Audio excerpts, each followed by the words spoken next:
Без зайвих слів, солодкої бравади ми скажем переконливо і відверто: молодь – майбутнє Лебединської громади.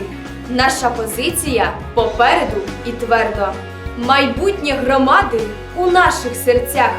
Тому найперше здобувач освіту, висококласним спеціалістом стати, не розбазарювати свої знання по світу, а у громаді чесно працювати. Майбутнє громади у наших руках.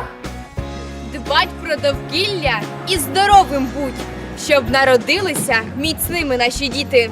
Примножити і зберегти, та не забудь, що чисто там, де вміють не смітити.